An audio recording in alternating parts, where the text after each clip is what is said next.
மாண்புமிகு உறுப்பினர் லாட்டரிங்கிறாங்க. சரி, உதயநிதி அவர்கள் சொல்லணும், ஏன் 900 கோடி ரூபாய் லாட்டரி நிறுவனத்துக்கு வாங்கினாங்க திமுக? பதில் சொல்லணும். பதில் சொல்லுங்க. தைரியம் இருந்தா லாட்டரி நிறுவனத்திலிருந்து 900 கோடி ரூபாய் திரு மு.க. ஸ்டாலின் அவர்கள் ஏன் வாங்கினார்கள்? தைரியம் இருந்தா சொல்லுங்க. அப்ப சொல்லுங்க. கொடுத்தது அவருடைய மாமனார் தான். அவருடைய மாமனார்ட்ட கேட்டு அந்த விளக்கத்தை அவர் பெற்றுக்கொள்ள வேண்டும். அது அவரும் உங்க அப்பாவுக்கு மட்டும்தான் தெரியும். உங்க அப்பா கிட்ட தான் கேட்கணும். எனக்கு தெரியாது. அப்பாவை இங்க காணோம். வீட்டுக்கு போய் உங்க அப்பாட்ட கேளுங்க. உங்க அப்பா கரெக்டா சொல்லுவாரு. ஏன் வாங்கினாரு உங்க அப்பா சொல்லுவாரு. ஒரே ஒரு நிமிஷம். மாண்புமிகு உறுப்பினர் லாட்டரிங்கிறாங்க. சரி, உதயநிதி அவர்கள் சொல்லணும், ஏன் 900 கோடி ரூபாய் லாட்டரி நிறுவனத்துக்கு வாங்கினாங்க திமுக? பதில் சொல்லுங்க. தைரியம்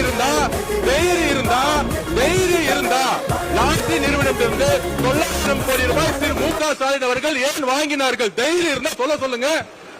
அப்ப சொல்லுங்க. நான் எந்த தொழிலையும் இல்ல, எந்த நிறுவனம் நடத்தல. தைரியம் இருந்தா ஏன் நடத்துறாங்கன்னு சொல்லுங்க. அதுக்கப்புறம் பதில் சொல்லலாம். மாண்புமிகு எதிர்க்கட்சி தலைவர், மாண்புமிகு பேரவைத் தலைவர் அவர்களே,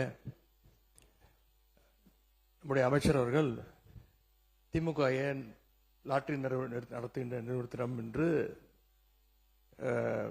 ஃபண்ட் வாங்கினாங்க அப்படின்னு கேட்கிறாரு.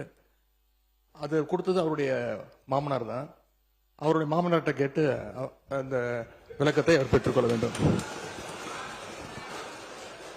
அது அவரும் உங்க அப்பாவுக்கு மட்டும்தான் தெரியும். உங்க அப்பா கிட்ட தான் கேட்கணும். எனக்கு தெரியாது.